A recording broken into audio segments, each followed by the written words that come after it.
Welcome back to the prime debate. Krishnanjaneyulu గారు, మొత్తానికి గత ప్రభుత్వం నుంచి ఈ ప్రభుత్వంలో మార్పు జరగడానికి కానివ్వండి, లేకపోతే ప్రజలు ఆ ప్రభుత్వాన్ని కాదని, ఆ పార్టీని కాదని టీడీపీ పార్టీకి అధికారం కట్టబెట్టడానికి కీలకమైన అంశాలు చాలా ఉన్నాయి. అందులో మద్యం సంబంధించి మద్యం అవైలబిలిటీ, దాని రేట్స్, దాని క్వాలిటీకి సంబంధించిన డిస్కషన్ గతంలో జరిగింది. ఇప్పుడు కొత్త మద్యం పాలసీలో 99 రూపాయలకి క్వార్టర్ బాటిల్ దొరకబోతుంది అంటే ఏదైతే ప్రకటన వినిపించిన నేపథ్యంలో ప్రతి ఒక్కరూ ఆశగా ఎదురు చూస్తున్నారు. సరే, దాన్ని అందరికీ అన్వయించాల్సిన అవసరం లేదు కానీ, బట్ మందుబాబులైనా కనీసం దాని నుంచి ఎక్స్పెక్ట్ చేశారు. కానీ ఇవాళ మద్యం షాపులకు సంబంధించి ఆ టెండర్లను దక్కించుకునే క్రమంలో, షాపులను దక్కించుకునే క్రమంలో క్షేత్రస్థాయిలో పరిస్థితి చాలా భిన్నంగా ఉంది అనే ఒక వాదన అయితే వినిపిస్తుంది.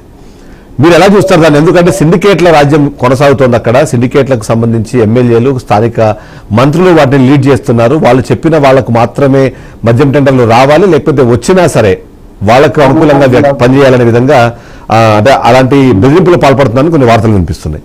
ఎలా చూడాలంటారు? ఇందులో వాస్తవం ఎంత ఉందంటారు? చిదంబరం గారు, గుడ్ మార్నింగ్. ప్యానల్ మెంబర్స్ అందరికి కూడా నమస్కారం. Good morning.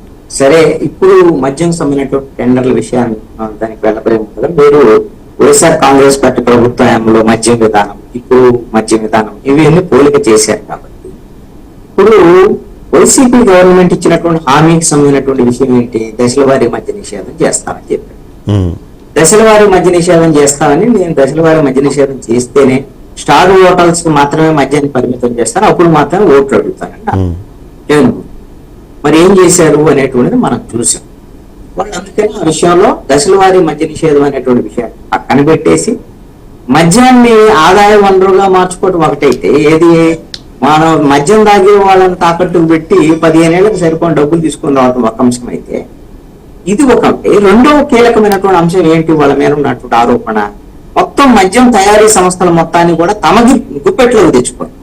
పెద్దిరెడ్డి రామచంద్రారెడ్డి, మిథున్ రెడ్డి, అదేవిధంగా విజయసాయిరెడ్డి వాళ్ళ అల్లుడు, ఈ విధంగా కొన్ని కంపెనీలకు సంబంధించినటువంటి వాళ్ళ చేతుల్లో తీసుకొని వాళ్ళ మద్యాన్నే 90% గవర్నమెంట్ మద్యం షాపుల్లో అమ్మేటువంటి విధంగా చేయటం, ఇది ఇలాంటివన్నీ చేశారు. ఈ నేపథ్యంలోనే కదా వైసీపీ వాళ్ళను ఓడించారు. ఇది ఒక అంశం.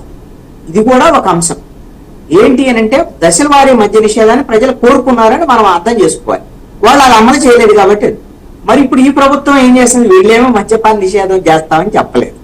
వాస్తవంగా అయితే వీళ్ళు వచ్చి ఏం చేస్తారు నాకు అర్థం కాదు. మద్యము, మంచి మద్యము, చెడ్డ మద్యం ఏముంటుందండి? బ్రాండెడ్ లేకపోతే నాన్ బ్రాండెడ్ ఓకే గాని మద్యం అంతా చెడ్డదే. మద్యమే చెడ్డది. దానివల్ల ఎవరికి వచ్చే లాభం ఏమిటి? ఇప్పుడు అంటే స్పిరిట్ లెవెల్స్ పెంచితే రేటు తక్కువగా అందుబాటులోకి వస్తుంది, వాళ్ళకి ఏదో మత్తు ఎక్కువ ఎక్కుతుంది. కానీ ఆ స్పిరిట్ వాడడం వల్ల ఆరోగ్యానికి మంచిది కాదు. కాబట్టి కొద్దిగా క్వాలిటీ, ఆ స్పిరిట్ లెవెల్స్ తక్కువ ఉన్నాయి. ఇదే ఈ కాన్సెప్ట్ ఏదో ఉన్నట్టుంది. జస్ట్ ఒక పాయింట్ అంతే to be mention. Concept okay అండి. ఇప్పుడు వైసీపీ వాళ్ళు ఒక కాన్సెప్ట్ చెప్పారు, మద్యం రేట్లు పెంచితే తాగే వాళ్ళు తగ్గుతారని ఒక కాన్సెప్ట్ చెప్పారు. మరి తగ్గలేదు అని మళ్ళీ పెంచారు, మళ్ళీ తగ్గించారు మద్యం రేట్లు. ఈ విధంగా వాళ్ళ వ్యవహార శైలి ఉంది. ఇప్పుడు వీళ్ళ వైపు నుంచి వచ్చారు కానీ మేము 99 రూపాయలకి అమ్ముతామని అంటున్నారు.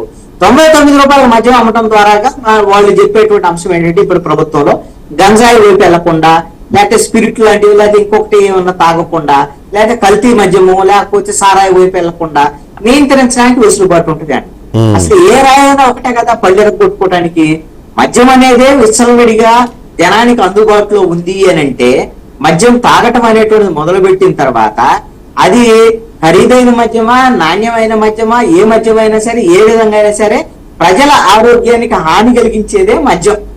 అయితే ఈ మద్యం ద్వారాగా ఆదాయాలు తెచ్చుకొని మేమేదో మీకు ప్రజలకు చేస్తామని చెప్పే బదులు మీరు ఎందుకంటే చేయటం అనేది మీకు ప్రజలకి మేలు చేసేటువంటి విషయము. ఇప్పుడు ప్రజలకి ఆరోగ్యాన్ని అందించండి. ఆరోగ్యాన్ని ఇప్పుడు మీరు అంటే మీరు అన్నట్టు అప్పుడు అంటే నా ఉద్దేశం ఏంటంటే, ఏదైతే మద్యపాన నిషేధానికి సంబంధించి మొదట్లో పాజిటివ్ గా స్పందించిన ప్రజలు, ఆ తర్వాత వైసీపీ ప్రభుత్వం తీసుకున్న నిర్ణయాల ప్రకారము మాకు క్వాలిటీ మద్యం దొరికితే చాలు అనే విధంగా ఓట్లు వేశారని కూడా కొంచెం విశ్లేషణ వినిపించే ప్రయత్నం చేశారు. లేదండి చిదంబరం గారు, ఒక అంశాన్ని మీరు గమనించండి. అదంతా కూడా తెలుగుదేశం, జనసేన, బీజేపీ కూటమి ఎన్నికల ప్రచారానికి వాడుకున్నదే. వాళ్ళు కలిపి ఈ విధంగా నాణ్యమైన మద్యం అందించట్లేదు, రేట్లు ఎక్కువ అమ్ముతున్నాడు, బ్రాండెడ్ లేవు, ఇవన్నీ జనం అడిగారా? నేను అసలు మద్యం వద్దు అనే దాని మీద కదా వాళ్ళ కోట్లేసింది. ఒక అవకాశం ఇచ్చారు జగన్మోహన్. అందుబాటులో తీసుకోవడం ఒక సమస్య, అందుబాటులోకి తీసుకురావడం ఒక సమస్య. అందుబాటులోకి తీసుకొచ్చే క్రమంలో స్థానిక నాయకులు దీన్ని ఒక ఆదాయ వనరుగా మార్చుకుంటున్నారు, బెదిరింపులకు పాల్పడుతున్నారు, సిండికేట్లకు సంబంధించిన ఏర్పాట్లు చేస్తున్నారు. ఒకవేళ ఎవరికైనా వచ్చినా సరే 5% నుంచి 10% మాకు వాటా ఇస్తే తప్ప మేము ఇక్కడ బిజినెస్ చేసుకొని ఇవ్వము అనే విధంగా మాట్లాడుతున్న విషయం పైన ఇవాళ అంటే మనం చూస్తున్నాం. నిన్న ఒక పత్రిక, ఇవాళ ఒక పత్రిక గతంలో టీడీపీకి అనుకూలంగా వ్యవహరించాయని ఏదైతే ఆరోపణలు వినిపించాయో అవే పత్రికలు ఇవాళ రాసే పరిస్థితి వచ్చింది. సో అంటే ఆ స్థాయిలో అది కొనసాగుతోందన్న ఒక అనుమానం. దాని మీద విశ్లేషణ వినిపించండి. ఇప్పుడు టీడీపీకి అనుకూలంగా రాశారా, మాట్లాడారా అనేటువంటి అనే దానికన్నా కూడా అవి పత్రికలు కదా, Yes. వాళ్ళు జర్నలిజం కాబట్టి ప్రభుత్వంలో ఒకవేళ తప్పులు జరిగినా కూడా ఖచ్చితంగా రాస్తారు అనేటువంటి విషయాన్ని గమనించాలి.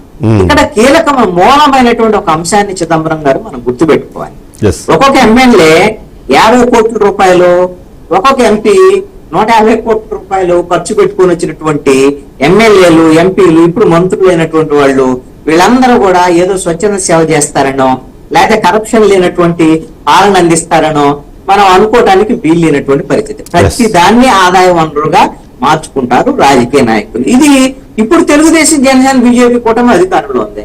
మొన్న వైఎస్ఆర్ కాంగ్రెస్ పార్టీ వాళ్ళు ఉన్నారు. మొన్న ఏం చేశారు, జగన్మోహన్ రెడ్డి మద్యము, అదే విధంగా మైన్స్, లేకపోతే ఇవన్నీ కూడా సెంట్రలైజ్డ్ కరప్షన్ ఉంది. ఆయన దగ్గరకే మొత్తం లేదు అంటే ఆయన పక్కన ఉండేటువంటి మిథున్ రెడ్డి, పెద్దిరెడ్డి రామచంద్రారెడ్డి, వైవి సుబ్బారెడ్డి, విజయసాయి రెడ్డి వీళ్ళ వరకు పరిమితమైంది. ఇప్పుడు కొంచెం డీసెంట్రలైజ్ అయిందని అనుకోవాలి.